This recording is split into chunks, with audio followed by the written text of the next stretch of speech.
Last Sunday, Korean golfer Byeong-hun won the DP World Tour's Genesis Championship in Incheon, South Korea. He won it in dramatic fashion, beating his compatriot Kim Joo-hyung in a playoff. It was an emotional moment for the 33-year-old. He had burst onto the scene in 2009, becoming the youngest winner of the US Amateur Championship at just 17. He turned professional 2 years later and won his first European Tour title in 2015. But then it took another 9 years for him to record his second, and that was just last week, on home soil, no less. So you can understand why he shed a few tears afterwards. Well, there's no need for me to explain it further, I guess, because we can hear from the horse's mouth himself, because I'm delighted to say that we have Byeong-hun, or Ben An as he is known on the international stage, joining us via video call now to tell us about his win and his story. Mr. An, hello, and thank you for joining us today. Thanks for having me. First off, a huge congratulations. It's just been a few days now. How does it feel? It feels surreal. I came back 2 days ago. Right after the win, I flew back home because I want to celebrate with my wife and kids. Just what an unbelievable week, because, you know, all I tried to do was to show some good golf to Korean fans, because I haven't played in front of them since 2019. So, you know, I think it was a perfect time to go back, and I was kind of itching to go back to play in front of the fans, and then I feel like I played really great golf, actually. So I was very satisfied with that, and to walk away with the trophy was icing on the cake. So it was a very satisfying week. Sure. As I mentioned, you teared up after your win, especially when you met your family members by the 18th green. Mm-hmm. What do you think made you tear up? Was it something they said, or was it just looking back at all those past 9 years and beyond, I guess? Yeah, I mean, I didn't really struggle that much, I guess. Yes, I lost my card for briefly, only a year. Came back straight to the PGA Tour. I don't know. I didn't think I was gonna cry that much. I was a little emotional after I won, because I haven't won on the tour, well, the main tour, especially DP World Tour, for like 9 years. I saw my mom, and she was kind of in tears, so that didn't help me. I had a lot of tears, and I saw my grandma afterwards. That definitely got me in tears, because she was one of the family member they raised me when I was young. When my mom had to work, so I had to spend a lot of time with my grandma. And I think it was her first time seeing me win the golf tournament in live, because she watched me in TV a few times, but to be able to watch it in person, I feel like I don't think it was going to happen very often, you know. So I don't know. I just feel like I've done it. Also, the years she sacrificed for me. Sacrificed for me. So everything kind of came in, and just it's like emotional, you know. I guess the waves of just hitting me. So I didn't know. I didn't think I was gonna cry, but I did. Just couldn't stop.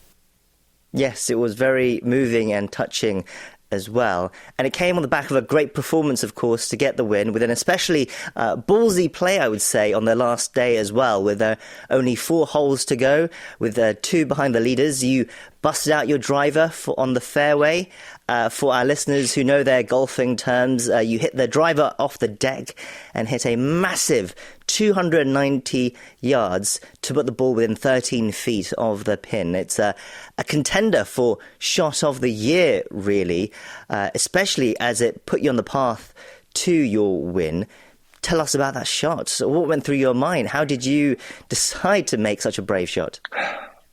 I usually like hitting driver off the deck quite a bit, at least like once a week during the tournament when I needed to. That week I probably hit it at least once a day, maybe Thursday, Friday, Saturday, because there are a lot of long par fives. I hit it a few times. And the last round I hit it I think I had a driver off the deck on the third hole.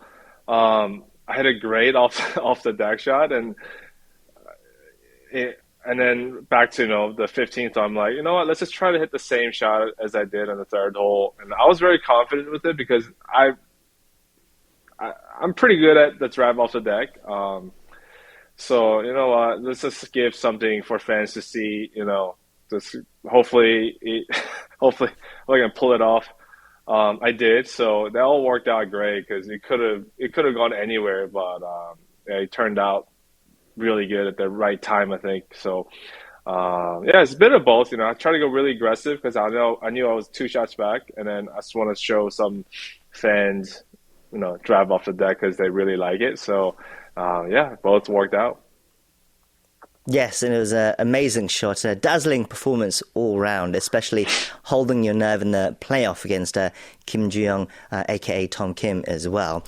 Let's go back to where it all started for you as well. You were born in South Korea, the son of two Olympic table tennis medalists as well. How much of an influence did they have on you growing up and getting to sports? Quite a bit. I mean, they play different sports than I do. So I didn't really have much of a pressure of having the Olympic medalist. So as I think all the other sons in the world will feel like they never listen to their parents. So I think I was one of them, very stubborn. I'm very stubborn person, I think. So I don't think I listened to them very much, but maybe all the input, all the kind of things they said, I still remember. But back then I was like, it's okay. I'll figure it out on my own and that kind of stuff. But yeah, but my dad, caddied for me in the Challenge Tour for 3 years. Like I said, my grandma spent time with me in the high school days until I got married. So yeah, I mean, my parents did help me with some kind of I say the mental side of it a little bit. They never pushed me hard, I guess. They just tell me like, okay, you need to practice because you want to succeed. It's this doesn't work if you don't work on it. That kind of stuff. But they never really like pushed me out to the range, pushed me into the chipping green or putting green to work on my game. So they'll keep reminding me like, the work ethics. So, those kind of things I remembered. So, but I don't think I still listen to them very much because I wasn't very, I worked a little harder these days, but back then I definitely wasn't the hardest working golfer and anywhere. If I look at them around me, they all worked harder than me. Yeah, so I was one of the players who had a lot of talent, I think. Right. And then, obviously I relied on it too much and I lost my card. So, I guess my parents are right. Well, yes, so you were naturally talented, it seems, and that took you to the US in your teens to kind of pursue your golfing career. And you had an explosive start to it as well, becoming the youngest ever US amateur champion in 2009. In other interviews, you mentioned as well how your grandparents did a lot to help you. You mentioned about that already. But then after your explosive start, you won the BMW PGA Championship in 2015. But then, 9 years without a European Tour, a DP World Tour win. Tell us about those 9 years. How hard has it been? Oh, it wasn't that hard, I just didn't have a win, but 2015 I had a win. 2016 I played well enough to get my PGA Tour card. 17, 18, 19, 20, I finished in the FedEx Cup pretty high. Some years, I think first I finished like 70th or 100th, I can't remember. But every year I feel like it was getting better and better. But I had this goal to be in top third in the FedEx every year, but I was missing out by a little bit. In 2019 and 2020, I think I missed out by like 2-3 spots. And then I tried to change coach on 21, and that's when I lost my card.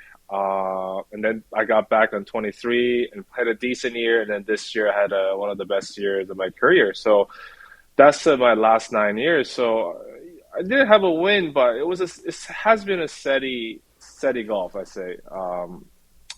Wasn't the best, but it was good enough to um, keep my card, I guess. But I lost it in the middle in the 1 year, and then like I said, I switched coaches. I feel like my game's been getting a lot better, and then we still have a lot more room to improve. So it's really promising. So yeah, it's going the right direction, I guess. You seem very mentally strong, I would say. I'm guessing you are still competitive. You have a competitive spirit. I don't think any professional athlete would get to where they are if they weren't competitive. But you still seem to have quite a balanced way of looking at things. No win in 9 years, but you're still saying it was all about the process, and especially in the last year when you've had so much success playing at the Paris Olympics and playing at the President's Cup on the PGA Tour as well. I'm guessing you can see your progress happening, especially in the last year, you're saying? Yeah. I wasn't the strongest, maybe because I was so young. I am very competitive and still these days. But I don't think I was mentally mature enough last couple of years. Maybe that's what I say. I wasn't working as hard as other players. But now I get a little bit older, I'm 33 this year, and then I realized how I was supposed to work now, putting some work ethics, kind of mentally prepared before and during the tournaments. So my new coach, Sean Foley, he's been helping me a lot, with the swing as well. So, working with him kind of got me a little mature, I guess.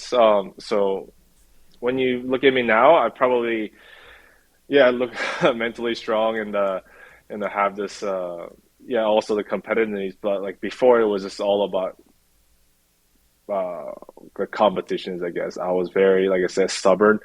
I had a very low limit of the patience, I guess. But I feel like as I grow up older and older, I feel like I'm getting more mature. And also my coach, he keeps telling me, reminding me what the golf is, he said it means something, but it doesn't matter at the end of the day. So that's what he says all the time to me. That kind of helped me kind of relax a little bit more on the golf course, and I can focus more on what I'm trying to do than the result. So, it's been great. I love this process of getting better, not just like golf physically, mentally as well. So, I've been loving this challenge every moment for the last couple of years. I guess it's that sort of mental fortitude that kept you going in the last round into the playoffs of the Genesis Championship last week. I mean, playing a playoff is going to be under immense pressure, right? Mm-hmm. Yeah, it was. I definitely got a little nervous. I got really lucky, to be honest. My driver shot, the first playoff hole, it wasn't great. I thought it was going to the water. Had a really lucky bounce to stay up in the rough. So I always tell people, when you finish top 5, top 10, that's your skill, that's your levels of skill. You're pretty good at golf. But when you win, you also need some lucks. Like it could be my lucks or it could be someone else's unlucky breaks. I feel like in the playoff, Tom really got unlucky with the lie he had in the third shot, and I got really lucky off a tee shot. So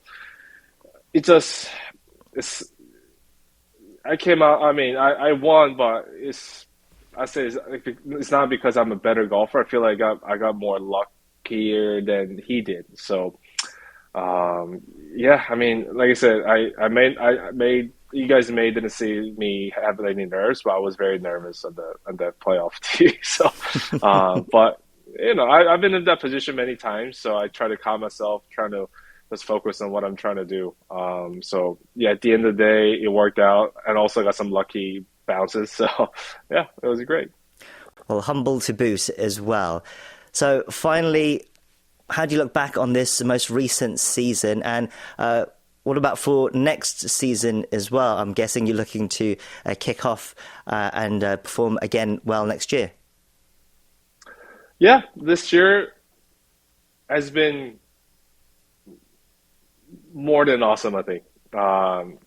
It's one of my best years I had as a golfer. I finished top 30, which was top 30 in FedEx, which was my goal beginning of the year, and then making the president team, making the Olympic team, and have a win. Well, on the PGA Tour originally, because I wasn't playing the DP World Tour that much, but it definitely, I think DP World Tour definitely counts. So yeah, I feel like I achieved a lot of all my goals this year. So it's been I think before going to Genesis Championship, it was probably A- to A, but now I feel like it's going to be, it was an A+ season. So, but it can still be better next year, I think.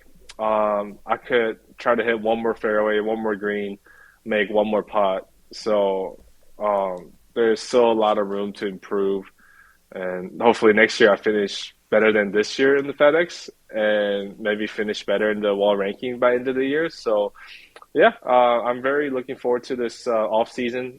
Next 2 months I will have just prepare my body for the next season. Almost like a grinding and a sword, I guess, to just get better at everything, and so I can be sharp enough to compete again next year. Well, we wish you many more A+ seasons going forward. Finally, a quick message for your fans, especially those here in Korea. Yeah, I really felt it last week in Korea because, like I said, I haven't played in Korea for since 19, but I felt all the loves and the energy from the Korean fans. It's harder to feel that over in States, but I know there are a lot of fans in Korea, watch me at night, because of the time differences. I really appreciate, them supporting me in Korea. I can feel it somehow. So I hope you guys keep kind of, let's say walk this path with me, because without the fans, we don't, I guess, we can't really play at this level. So hopefully there'll be more fans cheering for me, and then I can definitely feel the supports from my fans. So thanks, guys, and let's get better next year. Well, it's been a real pleasure to have you on the show today. Congratulations once again. We've been speaking to Byeong-hun, the champion of the DP World Tour's 2024 Genesis Championship. Thank you once again for your time. Yeah, thank you. Thanks for having me.